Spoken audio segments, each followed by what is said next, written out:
They're talking about now road fatalities are up, but don't blame Mayor Pete, who's actually the Secretary Pete of Transportation, because South Bend, Indiana had no major roads. So he has no idea what he's dealing with, just like with airports.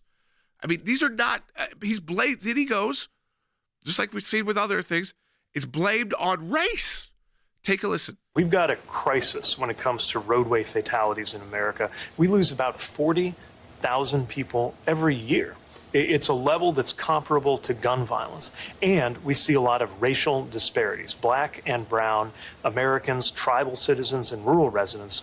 There are a lot of reasons related to discrimination, related to even the ways that roads are designed and built. Who has access to a safe street design that's got crosswalks and good lighting?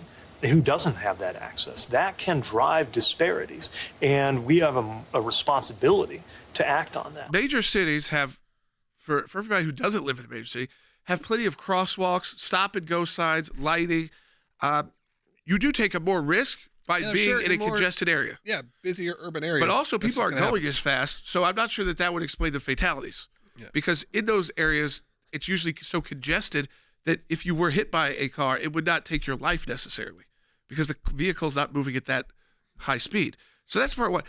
When he throws in the tribal areas, and we have listeners in tribal areas, they have a lot of autonomy. What is he talking? They control their decision-making on their roads. And who gets in and out? He throws that into the equation. You can't, some things are just based off, you're in charge of a lot of federal roads, highways. There will be some massive, unfortunately, tragedies. That's part of the calculation. But you cannot blame this on race.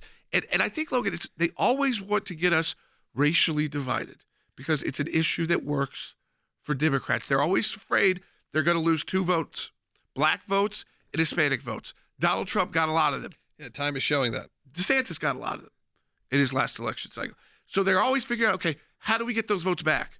We're going to blame traffic incidents on racist. Yeah.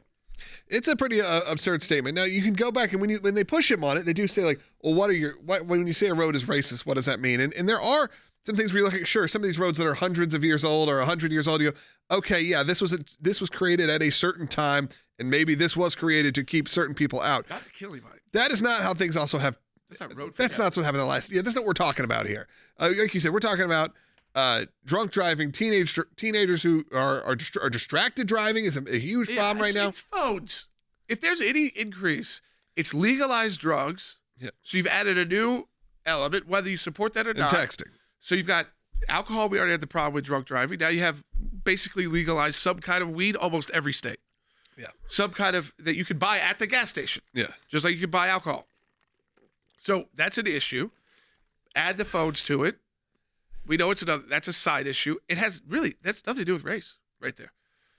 It impacts, you see the instance where we are. It's mostly, again, teenage drivers, late at night, people who are somehow incapacitated shouldn't be driving, whether it's drugs or alcohol or both, or tractor trailers. And if there's been an increase, it's because we have more distractions, not less. Because we have more safety than ever before in vehicles. Oh, absolutely. So you can't really blame that.